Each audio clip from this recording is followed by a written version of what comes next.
कहानी की शुरुआत में एमिली, जो एक इंटरनेशनल लेवल की आइस स्केटिंग खिलाड़ी होने के नाते अपनी टीम के साथ नॉर्थ पोल के ग्लेशियर पर आई थी। ऊपर से तो ये ट्रिप एक प्रमोशनल एड शूट लग रही थी, जहां सब लोग बेस कैंप जैसी जगह पर रात बिताने वाले थे। लेकिन एमिली के लिए इस सफर का एक बिल्कुल पर्सनल मकसद भी था, जो सिर्फ उसी का था। उसके पास एक अस्थि कलश था, जिसमें उसकी छोटी बहन अन्ना की राख रखी हुई थी। उसी सुबह एमिली ने अपने साथियों से कहा कि उसे थोड़ा अकेले में समय चाहिए, और फिर वो खुद ही अपने स्केट्स पहनकर ग्लेशियर के किनारे की तरफ फिसलते हुए निकल गई। करीब 2 किलोमीटर तक वो लगातार आगे बढ़ती रही और आखिरकार बर्फ की चट्टान के बिल्कुल किनारे तक पहुंच गई। उस पल उसे लगा कि उसने आखिरकार वो जगह ढूंढ ली है, दुनिया की सबसे खूबसूरत जगह, जो अन्ना के लिए बिल्कुल सही है। लेकिन वो अभी राख बिखेर भी नहीं पाई थी कि अचानक बर्फ का किनारा टूट गया। उसके पास न तो संभलने का समय था और न ही मदद के लिए पुकारने का मौका। सब कुछ इतनी तेजी से हुआ कि वो कुछ समझ ही नहीं पाई। जब उसे दोबारा होश आया तो उसने खुद को एक तैरती हुई बर्फ की चट्टान पर पड़ा हुआ पाया, जो धीरे धीरे उत्तर की तरफ बह रही थी। चारों तरफ बस अंतहीन आर्कटिक महासागर था, जहां दूर दूर तक कुछ भी नजर नहीं आ रहा था। इसी बीच ये खबर तेजी से फैल गई। रेडियो पर एंकर बहुत संभलकर शब्दों का इस्तेमाल करते हुए बता रहा था कि एक युवा इंटरनेशनल फिगर स्केटिंग खिलाड़ी उत्तरी ग्लेशियर में लापता हो गई है, लेकिन उसका नाम अभी तक आधिकारिक तौर पर जारी नहीं किया गया है। तेज हवाओं और बर्फीले तूफान ने उसके सारे निशान मिटा दिए थे। एक संभावना ये भी जताई गई कि शायद वो ग्लेशियर के किनारे से फिसलकर सीधे बर्फीले समुद्र में गिर गई हो। इसके तुरंत बाद सर्च ऑपरेशन शुरू कर दिया गया, लेकिन टीम सिर्फ तय ग्रिड के हिसाब से इलाके को बार बार स्कैन कर पा रही थी। हर बार रिपोर्ट नेगेटिव ही आती, न कोई सिग्नल, न कोई फ्लेयर, न ही किसी तरह की गर्मी का संकेत, सिर्फ लगातार हिलती हुई बर्फ की चट्टानें। और उसी समय एमिली उनसे कई मील दूर एक दूसरी तैरती हुई बर्फ की चट्टान पर अपनी जान बचाने के लिए किसी भी काम की चीज ढूंढने में लगी हुई थी। उसके पास बहुत कम सामान था, उसके फोन में कोई सिग्नल नहीं था और मदद मांगने का कोई तरीका भी नहीं था। ऐसे में उसने बस एक ही बात सोची, पहले किसी भी तरह जिंदा रहना है। उसने अपने साथ रखी चीजों में से कागज के पन्ने फाड़े, फिर दूरबीन का लेंस निकालकर उसे सूरज की रोशनी के सामने सेट किया, ताकि वो रोशनी को एक जगह फोकस कर सके। आर्कटिक की धूप बहुत हल्की और ठंडी होती है, लेकिन फिर भी वो बिना हिले डुले अपनी सांस रोककर इंतजार करती रही। कुछ देर बाद कागज के ऊपर हल्का सा धुआं उठने लगा और फिर धीरे धीरे एक छोटी सी आग जल उठी। उस पल उसके चेहरे पर एक हल्की सी मुस्कान आई। यहाँ फंसने के बाद ये उसकी पहली मुस्कान थी। दुनिया से पूरी तरह कटे हुए उस बर्फ के टुकड़े पर उसने सबसे पुराने तरीके से सूरज से थोड़ी सी गर्मी हासिल कर ली थी। इसके बाद उसने आसपास की बर्फ को इकट्ठा करके एक बर्तन में रखा, उसे आग के पास ले जाकर धीरे धीरे पिघलाया और फिर उस पानी को अपने थर्मस में भर लिया। रात होते ही एक तेज बर्फीला तूफान आ गया। एमिली ने जल्दी जल्दी टेंट लगाया और उसके अंदर घुसकर खुद को कसकर लपेट लिया, लेकिन टेंट का कपड़ा बहुत पतला था, जो उस तेज तूफान के सामने बिल्कुल कागज जैसा कमजोर साबित हुआ और कुछ ही देर में वो फट गया। तैरती हुई बर्फ की चट्टान उफनते हुए समुद्र में जोर जोर से हिलने लगी। उस हालत में एमिली ने किसी और चीज की परवाह नहीं की। उसने बस अपनी बहन के अस्थि कलश को कसकर पकड़ लिया। वो छोटा सा लकड़ी का डिब्बा इस सुनसान जगह में उसका आखिरी सहारा था, और वही एक वजह थी जिसकी वजह से वो अभी भी हार नहीं मान रही थी। अगले दिन सर्च टीम के पायलट ने रिपोर्ट दी कि उन्होंने पूरे इलाके को 2 बार स्कैन कर लिया है। पिछले दिन आए भीषण तूफान में अगर कोई इंसान खुले में फंसा हो तो उसके बचने की संभावना लगभग 0 होती है। पायलट ने कंट्रोल सेंटर से पूछा कि क्या सर्च जारी रखनी चाहिए या वापस लौटना है। कुछ पल की खामोशी के बाद एक ठंडी आवाज आई, रेस्क्यू ऑपरेशन को खत्म करने का आकलन किया जा रहा है। ठीक उसी समय जब बाहर की दुनिया उसे छोड़ने की तैयारी कर रही थी, एमिली अब भी जिंदा थी। वो टेंट से बाहर निकली और पहली ही नजर में ठिठक गई। जमीन गायब हो चुकी थी। पिछली रात के तूफान ने उसे न जाने कहां पहुंचा दिया था। चारों तरफ नजर दौड़ाने पर उसे बस अंतहीन समुद्र दिखा, जहां सिर्फ तैरती हुई बर्फ थी। वो कुछ पल वहीं खड़ी रही। उसने न रोने की कोशिश की और न ही चिल्लाई। उसके अंदर एक ऐसी भावना उतर चुकी थी जो डर से भी गहरी थी, एक साफ, ठंडी और पूरी तरह से अकेलेपन की भावना। उसे आखिरकार ये समझ आ गया था कि किसी को नहीं पता कि वो कहाँ है, लेकिन अभी उसे हार नहीं माननी थी। उसने अपना बैग खोला और पिछली रात तूफान में फटे हुए टेंट को सुई धागे से धीरे धीरे सिलना शुरू किया। फिर उसने बैग में बची हुई थोड़ी सी नट्स निकाली और उनसे एक छोटा सा मछली पकड़ने का कांटा तैयार किया। उसने धागा बांधा और उसे पानी में डाल दिया, उम्मीद में कि शायद कुछ मिल जाए। तभी अचानक उसके पीछे से एक भारी टूटने जैसी आवाज आई वो तुरंत मुड़ी और उसने देखा कि बर्फ का किनारा फिर से टूट रहा था। दो बड़े टुकड़े बिना किसी आवाज के धीरे धीरे पानी में समा गए। उस पल उसे एक कड़वा सच समझ में आया। ये बर्फ का टुकड़ा उसका घर नहीं था, बल्कि एक उलटी चल रही रेत घड़ी जैसा था, जिसमें हर टूटता हुआ हिस्सा उसे ये याद दिला रहा था कि उसका समय लगातार कम हो रहा है। उसी समय उसका फोन अचानक वाइब्रेट करने लगा। एमिली ने लगभग झपटकर फोन उठाया। उसकी आवाज में उम्मीद और घबराहट साफ झलक रही थी। उसने तुरंत सामने वाले से कहा कि कृपया तुरंत रेस्क्यू टीम से संपर्क करें, लेकिन फोन के दूसरी तरफ से एक उत्साहित आवाज आई जिसने उसकी बात बीच में ही काट दी। उस व्यक्ति ने अपना नाम हैरी बताया और कहा कि वो एक एयर कंडीशनर कंपनी से कॉल कर रहा है। उसने बताया कि गर्मी आने वाली है और उनकी कंपनी नए एनर्जी सेविंग एसी पर लिमिटेड टाइम ऑफर दे रही है। अगर अभी नहीं लिया तो अगला मौका अगले साल मिलेगा। ये सुनकर हालात की विडंबना साफ दिख रही थी। एक इंसान जो आर्कटिक में ठंड से मरने के कगार पर है, उसे एसी बेचने के लिए कॉल आ रहा था। एमिली ने उसे बार बार रोकने की कोशिश की। उसने कहा कि उसे एसी नहीं चाहिए, उसे अपनी जान बचानी है। वो आर्कटिक में एक तैरती हुई बर्फ की चट्टान पर फंसी हुई है। उसे अपनी लोकेशन नहीं पता और उसे किसी से इमरजेंसी कॉल करवानी है। उसकी आवाज में गुहार थी, लेकिन दूसरी तरफ से हैरी हंस पड़ा। उसे लगा कि ये बस एक और बहाना है जो लोग सामान न खरीदने के लिए बनाते हैं। उसने शालीन लेकिन ठंडे अंदाज में कॉल खत्म कर दी। कॉल कटते ही एमिली पूरी तरह टूट गई। वो फोन को पकड़कर बार बार हेलो कहती रही, लेकिन कोई जवाब नहीं आया। उसने गुस्से में कुछ गालियां दी और फिर रोने लगी। ये जोर जोर से रोना नहीं था, बल्कि वो खामोश रोना था जो इंसान पूरी तरह टूट जाने के बाद रोता है। उसकी एकमात्र उम्मीद एक सेल्स कॉल समझकर काट दी गई थी। रात फिर से आ गई। एमिली ने अपनी टॉर्च को बर्फ में गाड़ दिया और उसे फ्लैश मोड पर सेट कर दिया ताकि उसकी रोशनी अंधेरे में दूर तक जाती रहे। उसे नहीं पता था कि कोई उसे देख पाएगा या नहीं, लेकिन उसे कुछ तो करना था। भले ही ये एक छोटा सा प्रयास था, लेकिन ये कुछ भी न करने से बेहतर था। समय धीरे धीरे बीतता रहा और बर्फ लगातार टूटती और पिघलती रही। जिस जगह पर वो खड़ी थी वो धीरे धीरे छोटी होती जा रही थी, जैसे कोई पिंजरा उसके चारों तरफ सिकुड़ रहा हो। तभी उसकी नजर दूर समुद्र में एक जहाज पर पड़ी। एमिली लगभग बिना सोचे समझे उसकी तरफ दौड़ी और पूरी ताकत से चिल्लाने लगी, लेकिन दूरी बहुत ज्यादा थी। उसकी आवाज वहां तक नहीं पहुंच सकती थी। तुरंत उसने अपना छोटा सा शीशा निकाला और सूरज की रोशनी को जहाज की दिशा में रिफ्लेक्ट करने लगी ताकि वो सिग्नल भेज सके। कुछ ही पलों बाद जहाज ने दिशा बदली। एमिली एक पल के लिए रुक गई, फिर उसने यकीन किया जहाज सच में उसकी तरफ आ रहा था। उसकी आंखों में उम्मीद चमक उठी। वो तेजी से टेंट के अंदर गई और अपना सामान समेटने लगी ताकि तैयार रह सके। लेकिन जब वो वापस बाहर आई, जहाज फिर से दिशा बदल चुका था। वो वहीं खड़ी रह गई, पूरी ताकत से हाथ हिलाती रही, जोर जोर से चिल्लाती रही, जब तक कि उसकी आवाज बैठ नहीं गई। तभी अचानक उसके पैरों के नीचे की बर्फ टूट गई। उसे कुछ समझने का मौका ही नहीं मिला और वो सीधे बर्फीले समुद्र में जा गिरी। पानी में गिरते ही ऐसा लगा जैसे हजारों सुइयां एक साथ उसकी त्वचा में चुभ रही हों। वो पानी के अंदर तड़पने लगी। सांस लेने की कोशिश में पानी उसके अंदर जाने लगा। बड़ी मुश्किल से उसने पास की एक बर्फ की किनारे को पकड़ा और खुद को बाहर खींच लिया। वो बर्फ पर लेट गई, जोर जोर से खांस रही थी। उसका पूरा शरीर भीग चुका था, लेकिन उसने खुद को संभाला, बैठी और तुरंत गीले कपड़े उतारने लगी। फिर वो तेजी से टेंट में घुस गई। वो अभी भी उस गिरने के डर से उबर नहीं पाई थी कि तभी उसे टेंट के बाहर से एक आवाज सुनाई दी। ये इंसान की आवाज नहीं थी। उसने धीरे से खुद को संभाला और बाहर झांका। तैरती हुई बर्फ के दूसरे छोर पर एक छोटा सा ध्रुवीय भालू का बच्चा बैठा हुआ था। उसका पूरा शरीर भीगा हुआ था और वो अपनी काली चमकदार आंखों से एमिली को देख रहा था। वो भी किसी तरह इस बर्फ पर आ पहुंचा था और शायद उसे भी नहीं पता था कि अब आगे कहां जाना है। एमिली उसे देखती रही और उसके अंदर एक अजीब सी भावना उठी। इस वीराने में अब वो अकेली नहीं थी। इस बर्फ पर अब एक और जिंदा प्राणी था जिसकी हालत बिल्कुल उसी जैसी थी।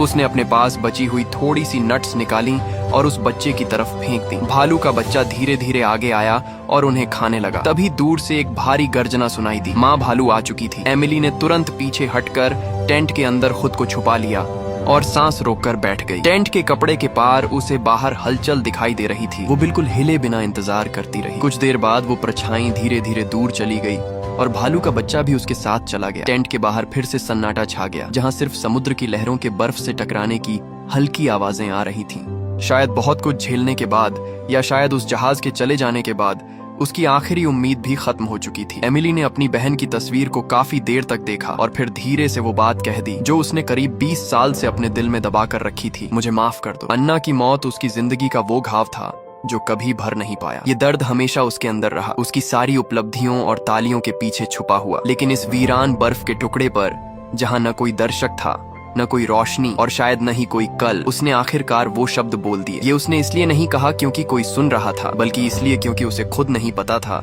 कि उसे फिर कभी बोलने का मौका मिलेगा या नहीं।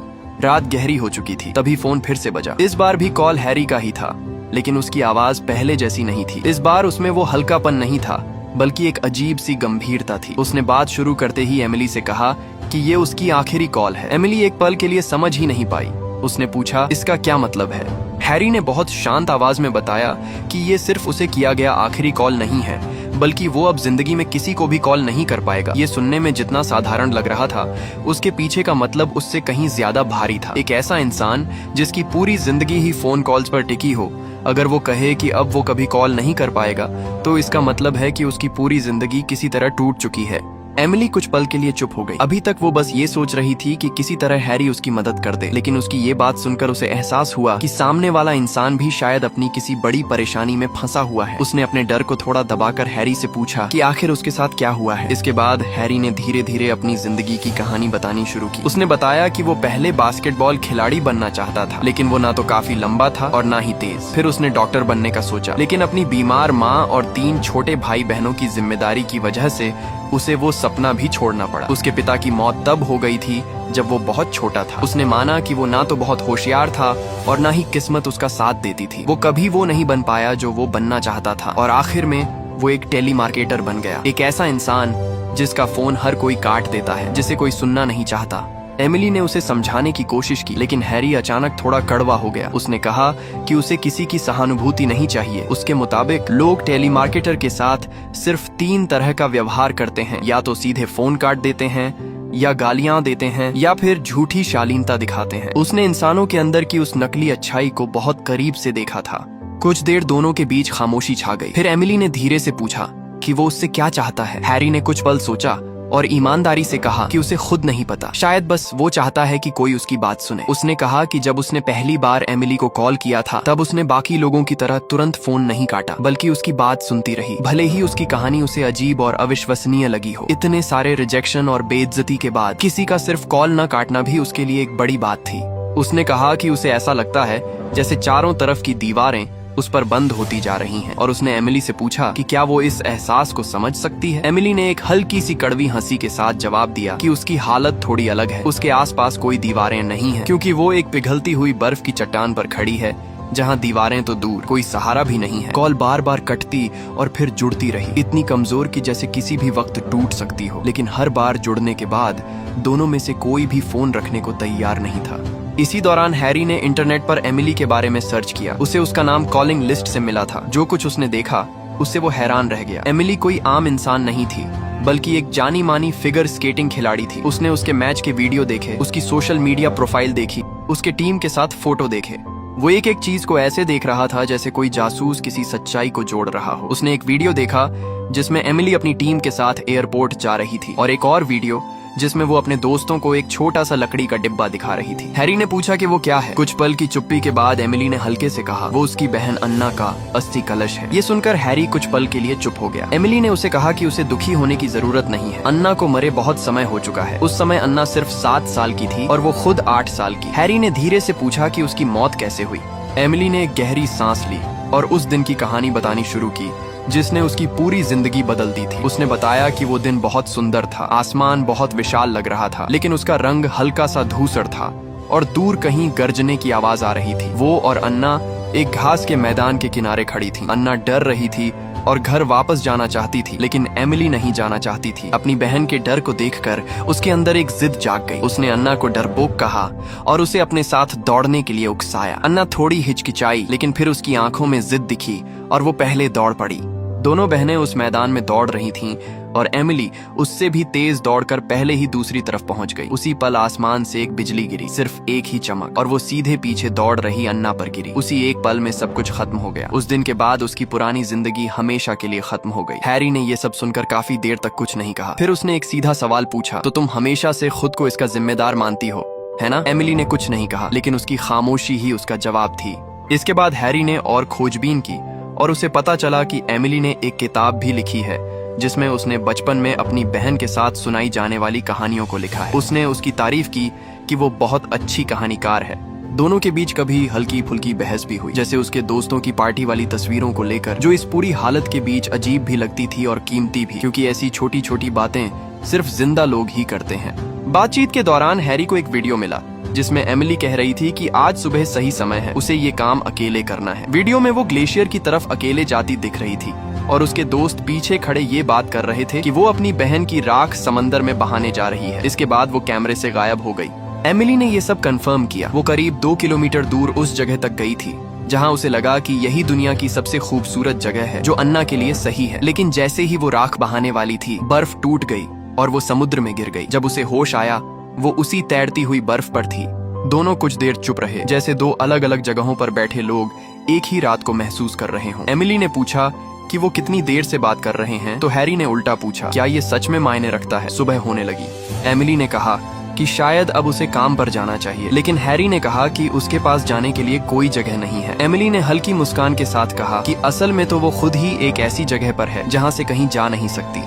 बातचीत के दौरान हैरी ने उससे एक असली सवाल पूछा, तुम सच में कहाँ हो? उसके मुताबिक अगर एमिली सच में मुसीबत में होती तो वो किसी अजनबी से बात करने में वक्त बर्बाद नहीं करती, बल्कि अपने दोस्तों या परिवार को कॉल करती। एमिली ने जवाब दिया, तुम भी तो मेरे साथ पूरी रात बात कर रहे हो, तुम भी तो अजनबी हो। हैरी ने माना कि ये सब अजीब है, लेकिन किसी वजह से वो कॉल काट नहीं पा रहा था। एमिली की आवाज धीरे धीरे नरम हो गई। उसने कहा कि शायद ये उसकी जिंदगी की आखिरी कॉल हो और अब उसे फर्क नहीं पड़ता कि हैरी उसकी बात पर विश्वास करता है या नहीं, लेकिन इस कॉल का मतलब बहुत बड़ा है। उसने कहा कि जब इंसान पूरी तरह अकेला होता है, तब किसी दूसरे इंसान की आवाज, चाहे वो कोई अजनबी ही क्यों न हो, उसे जिंदा रहने की वजह दे सकती है। वो आवाज कैसी है ये मायने नहीं रखता, बस वो गायब नहीं होनी चाहिए। इसी दौरान हैरी को एक खबर मिली। एमिली की टीम ने उसे खोया हुआ मान लिया था और सर्च ऑपरेशन आधिकारिक तौर पर बंद कर दिया गया था। जैसे ही वो ये बताने लगा, उसी वक्त बर्फ फिर से टूटी और कॉल कट गया। इस बार की खामोशी सबसे लंबी थी। इसके बाद एमिली किसी तरह एक दूसरी बर्फ पर कूदी, लेकिन इस दौरान उसे चोट लग गई। उसने खुद को संभाला, जख्म को साफ किया और किसी तरह जिंदा रहने की कोशिश करती रही। उसके पास अब कुछ भी नहीं बचा था, न खाना न पानी। उसने समुद्र का पानी पीने की कोशिश की, लेकिन वो तुरंत उल्टी कर बैठी। फिर तेज बारिश शुरू हो गई और उसने मुंह खोलकर बारिश का पानी पीना शुरू किया, लेकिन ठंड इतनी ज्यादा थी कि उसका शरीर कांपने लगा। पूरी रात वो ठंड से जूझती रही।